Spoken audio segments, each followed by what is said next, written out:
Notícias do STJ. Os destaques do dia do Superior Tribunal de Justiça, quando e onde você quiser.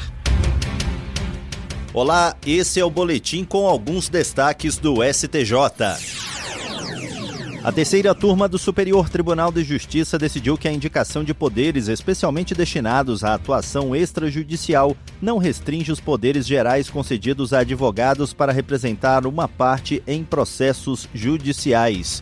Com esse entendimento, o colegiado reconheceu a regularidade da representação processual de uma operadora de plano de saúde e afastou a necessidade da intimação pessoal durante o cumprimento de sentença. O caso analisado teve origem em uma ação de indenização por danos morais contra a operadora. Ainda na fase de conhecimento, a empresa substituiu os advogados e apresentou uma procuração com amplos poderes para atuação em juízo, além de autorizar as representantes a atuarem perante órgãos públicos, autarquias e tribunais administrativos, mencionando especialmente o INPI e a ANS. Na fase de cumprimento de sentença, porém, o juízo considerou irregular a representação processual. No STJ, a relatora ministra Nancy Andrighi explicou que a Procuração-Geral para o Foro, também conhecida como Procuração Adjudícia, pode reunir poderes para atuação judicial e extrajudicial. Segundo a ministra, quando o documento concede expressamente poderes gerais para o foro, a inclusão de atribuições extrajudiciais, mesmo que classificadas como especiais ou principais, não limita a representação perante o Poder Judiciário. A menção ao INPI e à ANS, portanto, não retirou os poderes judiciais das advogadas. Nancy Andrighi destacou ainda que, salvo disposição expressa em contrário, a procuração apresentada na fase de conhecimento permanece válida durante as demais etapas do processo. Para a relatora, reconhecer a irregularidade apenas no cumprimento de sentença também colocaria em dúvida a representação utilizada anteriormente.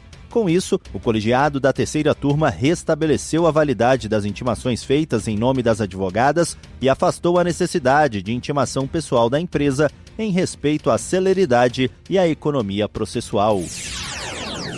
A primeira sessão do Superior Tribunal de Justiça definiu sob o rito dos recursos repetitivos que a prescrição do fundo de direito em relações de trato sucessivo envolvendo a fazenda pública depende de negativa expressa ao direito pleiteado pelo servidor. A decisão foi tomada no julgamento do tema 1410 e passa a orientar obrigatoriamente todos os tribunais do país em processos semelhantes. Segundo o colegiado, a negativa precisa ocorrer por meio de ato normativo de efeito concreto ou ato administrativo formalizado com ciência do servidor. A relatora do caso, ministra Maria Tereza de Assis Moura, explicou que o fundo de direito corresponde às situações jurídicas fundamentais decorrentes da relação estatutária, como promoção, reenquadramento, adicional por tempo de serviço e gratificações. Já os valores decorrentes desses direitos representam as consequências patrimoniais da situação funcional. Segundo a magistrada, embora o fundo de direito esteja sujeito à prescrição, é necessária uma manifestação expressa da administração para que o prazo prescricional comece a ser contado. A ministra destacou ainda que o simples transcurso do tempo não pode ser considerado uma negativa expressa da administração pública. No caso analisado, servidores do município de Estreito, no Maranhão, buscavam a implantação de adicional por tempo de serviço previsto em lei municipal e o pagamento das diferenças remuneratórias. Para o colegiado, a ausência da parcela na folha de pagamento por si só não representa uma recusa formal ao direito dos servidores e não é suficiente para iniciar a prescrição do fundo de direito. Maria Tereza de Assis Moura concluiu que, enquanto não houver negativa expressa da administração, o direito ao reconhecimento da parcela permanece.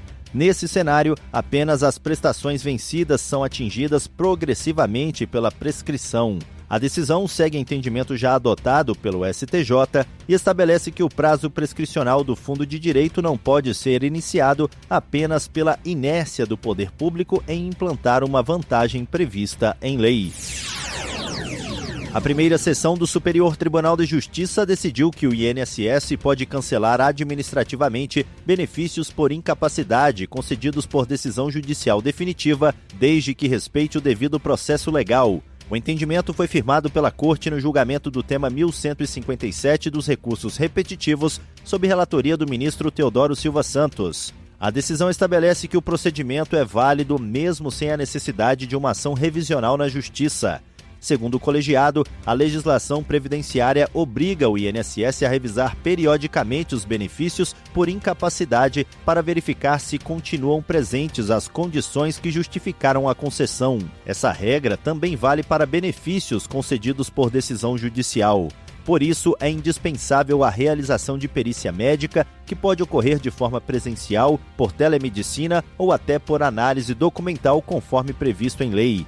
O colegiado ressaltou que o benefício não pode ser cancelado automaticamente. Antes de qualquer decisão, o segurado deve ser notificado, ter acesso ao processo administrativo e contar com a oportunidade de apresentar defesa.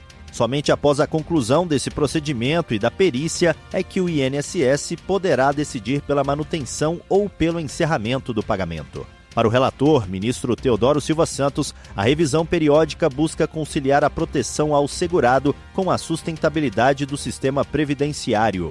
O ministro destacou que a possibilidade de reavaliar a incapacidade, mesmo após uma decisão judicial transitada em julgado, não viola a coisa julgada, pois leva em consideração uma eventual mudança na condição de saúde do beneficiário, que pode alterar o direito à continuidade do benefício. E esse foi o Notícias do STJ de hoje. Para ouvir mais, acesse o Spotify ou o SoundCloud do STJ. Tchau, tchau. Notícias do STJ, uma produção da Secretaria de Comunicação Social do Superior Tribunal de Justiça.